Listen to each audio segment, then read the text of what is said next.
Welcome to Break the Bank Garage. In this video, I'm going to be replacing this old valve cover with this brand new one in this 2013 BMW 335i. I'll walk you through the entire process, telling you how to get to this point and put it all back together, sharing what tools you'll need and some nice tips along the way. Thanks so much for tuning in. I hope by the end of this video, you've learned something and you're ready to tackle your project. Please take a moment to hit the subscribe button and let's get going.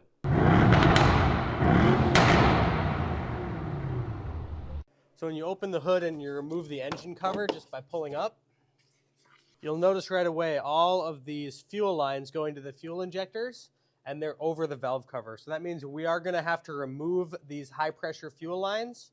And before we do that, we want to make sure there is no fuel pressure. So if you open up your trunk, make sure it's all empty and cleaned out. You can remove the trunk floor liner. And right under the floor, you'll see this fuse box. Go ahead and grab the diagram here, or you can look for this online.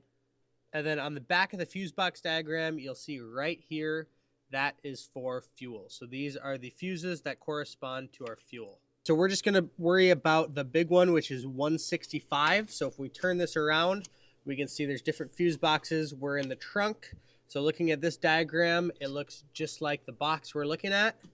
So fuse 165 is right there. It's the second spot up on this cluster. Notice when you go to the box, don't just pull the second fuse up because there is an empty one here. So it's actually this first one right here. Pull that out and we'll just set it aside for now. Now stepping inside the car, we're going to start it up and just wait till it dies.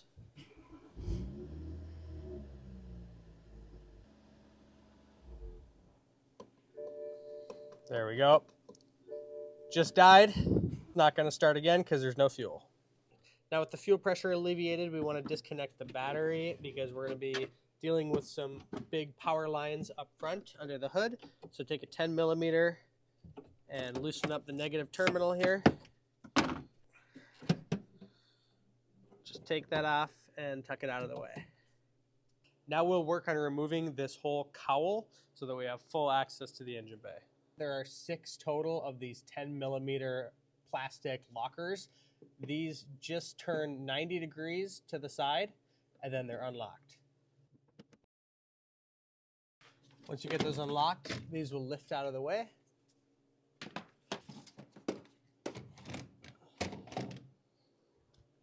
Now we need to get this rubber gasket out of the way. The first thing we want to do is pull this wire out of it. So this wire just tucks in so you can move all the way along and pull it out.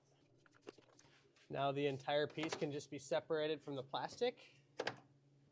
Now this plastic cover has to come off, but to get this off easily, you have to take the strut brace off. So we're going to remove the E18 bolt on either side. This is an external Torx. That was the passenger side, and this is the driver's side.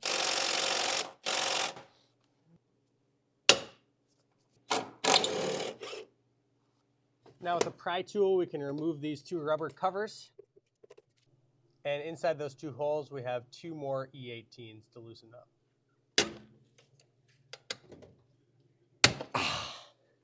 I've never experienced these being so tight on a vehicle. I would say yours are not likely to be that tight.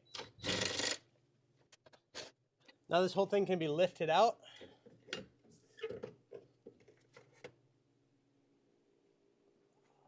Now we have great access to the 7 10 millimeters to take this plastic cover off.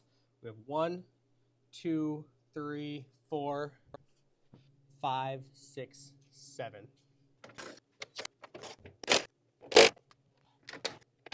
And now the plastic cover can be taken out. Now we have a lot more access to the top of the engine. This is a process that you're going to have to do for a lot of different things on an F30 car, or most BMWs for that matter. This power line that we removed from the coil, we're going to remove on this side and move it out of the way so we're not fighting and working underneath it the whole time. Just remove this 10 mil nut. Now do not do this unless you've disconnected the battery.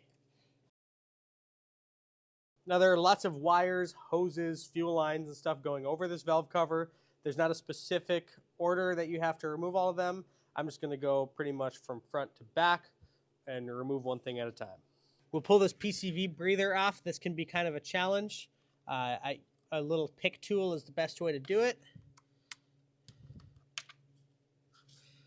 And as you see, I just broke mine. These can get very brittle. It's okay, this is a part that's gonna be replaced anyway. And just wiggle it back and forth until you get it free.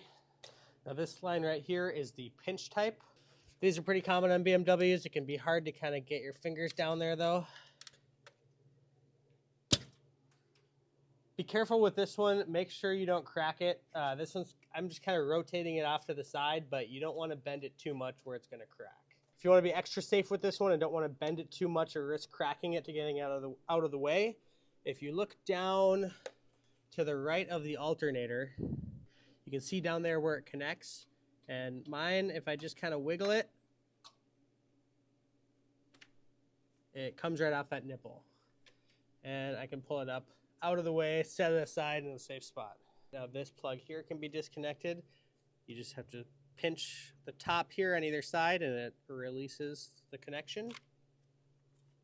And that wire can just be moved out of the way. Now this seal does have to come off. These are very small external torques. I don't have any that small. Smallest I have is an E10. I think that might be like an E6 or something. But I have a 3/16 12-point socket. And that's gonna fit on there just fine. And this is just a seal that goes around this electrical connection. Either get a new one or you wanna save this one, but it's gotta come off before the valve cover comes off. Now this wire right here will just unplug by pushing on this metal spring. And you can pry off this clip here, holding it onto the bracket. And that's free to move out of the way. Now these are the two O2 sensors. They have a clip here. If you move this gray piece back a little bit and then press down on it, it'll unlock and they'll unplug.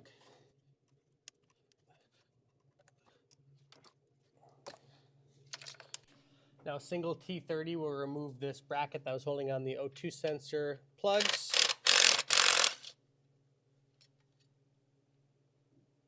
Now all of the coils can be removed. If you have a BMW, you've probably done this a few times. Just open up that, it will release the plug. And then either try to pull it up with your finger or take a socket extension or a bar of some kind, pop them out.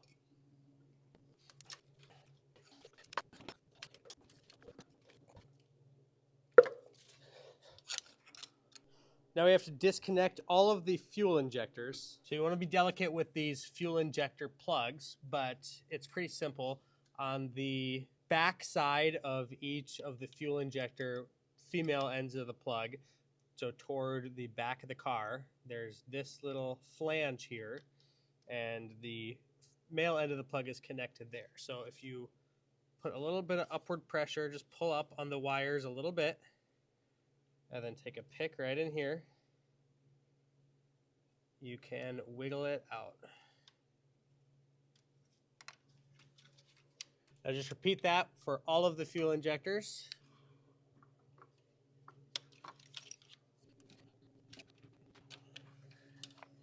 Now in each of the 3 bays here, there is a ground wire. That'll be an 8mm. Take the 8mm ground off.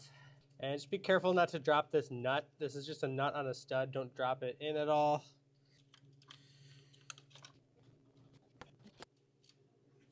Now all these wires go into this loom that's held on with 2 T25s, one there and one there, so those have to come out.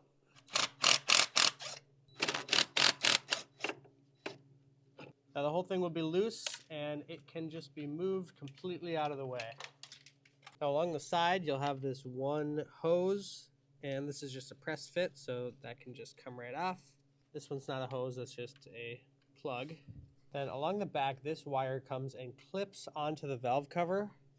And as you can see down here, it is zip tied. So we have to cut that zip tie just so we can get that off of this hook here. Lets me slack the wire just enough to get it unhooked from the valve cover. Now in the front, we've got these lines going to the oil cooler. The the lines are held on to this bracket, and this bracket is held on right here on top of this plastic ball that holds the engine cover on. So we're going to just take this whole bracket off, because if you just take this off, you'll be fighting to push it, to bend it out of the way enough to get the valve cover. So we'll just take the whole bracket off. So we'll start with just this 10mm bolt here. Now you need a deep well 13mm, and I would definitely recommend using a 6-point, not a 12-point on these plastic nuts. Well, this one was already loose. And that part of the bracket comes right off. And as long as we got the 13mm out, take this one off as well, because you're going to have to transfer these onto the new valve cover, assuming you want to be using your engine cover. So now we have to remove all of these fuel lines that cover the valve cover.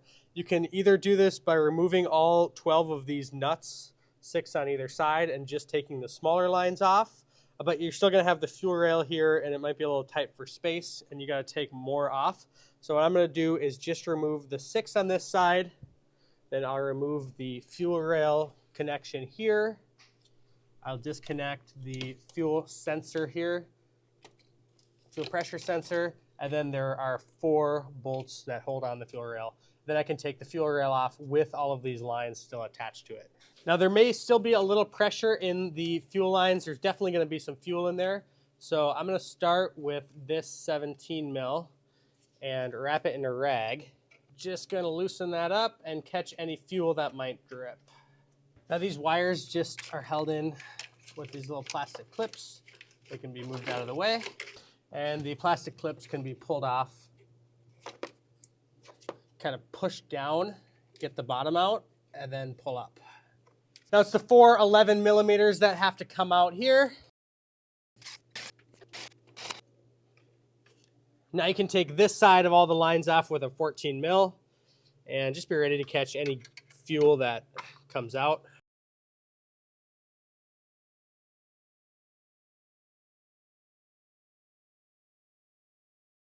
Now when we pull the valve cover up, we don't want any debris falling in, so before we remove it, we're going to vacuum everything on the top really well first.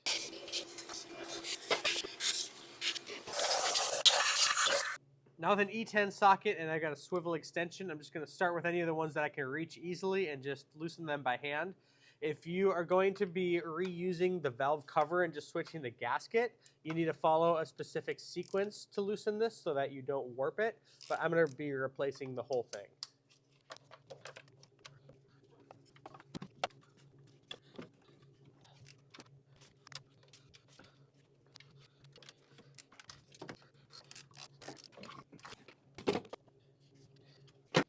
So I missed this earlier, but where we had cut the zip tie and pulled this wire out, this bracket actually has to come off so that we can access the bolts on the valve cover.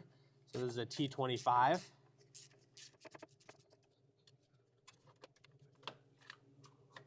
And now that can just be pushed out of the way.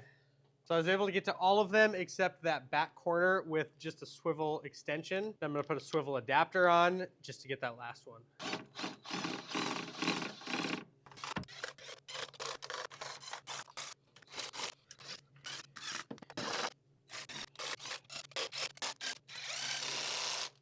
Now all the bolts are out, but it's probably going to be a little bit stuck still. I'm going to be gentle, but I've got a dead blow hammer here.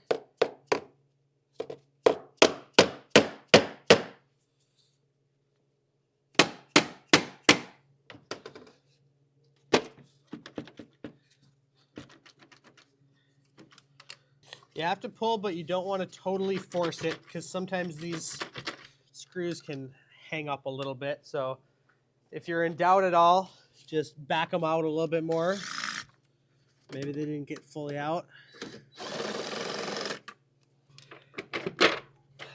All right, so you saw there it just broke free. I think the gasket was just a little stuck on the bottom side. You can't twist it too much because you don't want to break this off. So just nice and gentle is the key.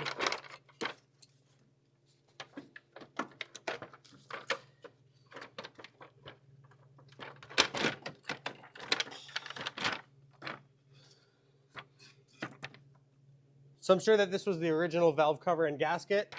This vehicle has about 110,000 miles on it. Like you can see there, looks like it was cracked unless that happened taking it off. But this was down on the bottom side of the engine, and that's where I was having all the leaking problems. Now the whole gasket surface here all around the outside, and then these three rectangles need to all be cleaned up.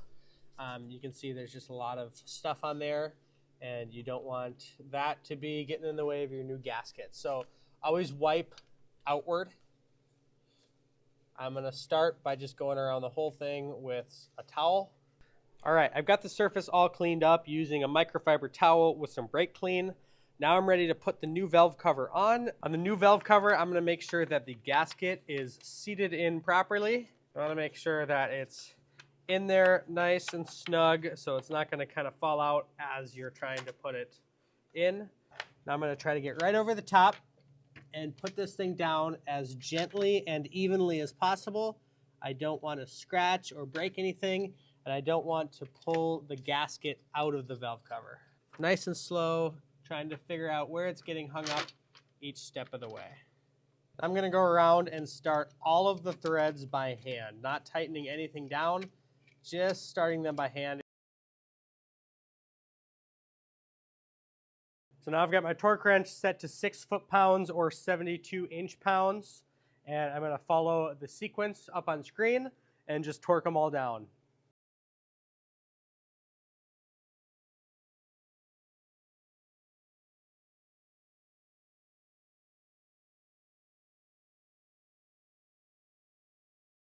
All right, now the fuel rail can be fit back into place. So for all the fuel rails, after you start them by hand, you can turn them with a 14mm just to get them snug. And then we got to torque them down using a 14mm crow's foot attached to your torque wrench. The spec on these is going to be 17 foot-pounds.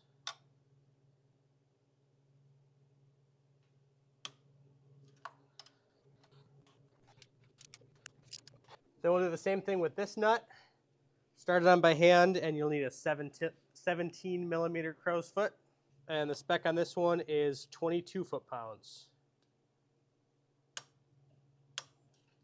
Now the 4 bolts that hold the fuel rail on can go back in. These are an 11mm head. I'm going to start these by hand. And I'll just plug in the fuel pressure sensor when I'm back here. Now these little plastic clips can be put back in. So I start with the top and then twist it down and it'll lock right in. Got these 2 wires going into them. Now just like taking this apart, it doesn't matter exactly the order that you put it back together. I'm going to button up a few things down here. First of all, if you remember me taking this line off, this has to plug in. That's going to go right in there. And then the other one, I had to take this plug off of the old valve cover, and that'll go right on there, just like that. Now around back, I'm going to pull up that wire and that plastic bracket that we removed. That'll come right up and sit right there. You can take the wire, clip it over the top, and put the T25 in. This whole bracket could have been removed with that wire without cutting that zip tie, but it was easier to get it tucked down out of the way without them being connected. Otherwise, you'd be fighting it with the valve cover. Now I'm going to bring this main wiring loom back around the back and over the top, and you can put those T25s back in to hold that in place. A lot of these screws are threading straight into plastic, and you're cutting new threads, so they are going to go in a little tougher than they came out because you put a new valve cover in. Now I'll go through and plug in all of the fuel injectors. You can tell this injector plug comes out the furthest, so they actually come out all different spots. So you can just plug them back in sequence, and that way you don't have to worry too much about plugging in the wrong one. Now you can reconnect these grounds. There's 3 of them, and that's just an 8mm. And all the coils can go back in now. Then this bracket that holds the O2 sensor can go back on with the T30 screw. Now you can take this seal and slide it back over the electrical connector and reinstall the 2 bolts holding it on. Then the connector can come back over and plug in. Your PCV tube can be clipped back onto the connection here. This line can be dropped back into place through the first opening here in the intake and pushed right into place on that plastic nipple below the intake. Then reconnected to the valve cover. Then you can bring up your two O2 sensor lines and clip them into place on the bracket, the black one toward the firewall and the gray one toward the front. Pull the harness with these three connectors across. The yellow connector is going to go in the front into the sensor with the gray wire, and the black one is going to go into the other one. Now following this wire down, it'll plug right in here. This plastic retainer clip can go into the bracket here. Now we're going to reattach the bracket that holds these oil lines. Drops in just like that, and then this little plastic stud is going to thread in. So then this piece is going to go on the back side there toward the bracket, and this piece will go on the front.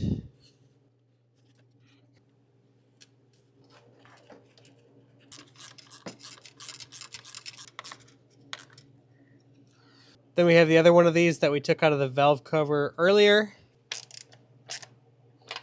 Then if you look at the old valve cover, you'll notice 1, 2, 3 more of these. You got to take those out, and you'll move them over to the new valve cover. Now your power wire can be pulled back across and put back on the stud there. Now this cover can be put back into place, and all of the 10mm bolts can go in. Now you can slide the strut brace in, and you'll want to start all of these by hand before tightening any of them down.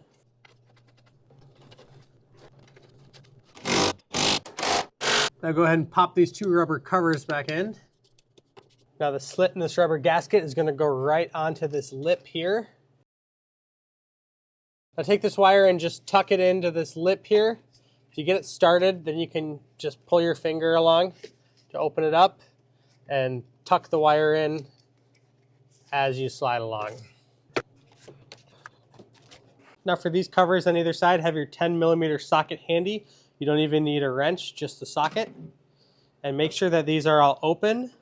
Then set it in, starting on the inside here, making sure that those unite well. Then you'll need to take the rubber gasket here and pull it right over the top. Then just turn these all a quarter turn to lock them in, and do the same thing on the other side. Now you can pop the engine cover back on. Now back in the trunk, we can just put our 10 amp fuse back in the same spot. Put the fuse puller away. Now I'm just going to reconnect the battery and put the trunk floor back in.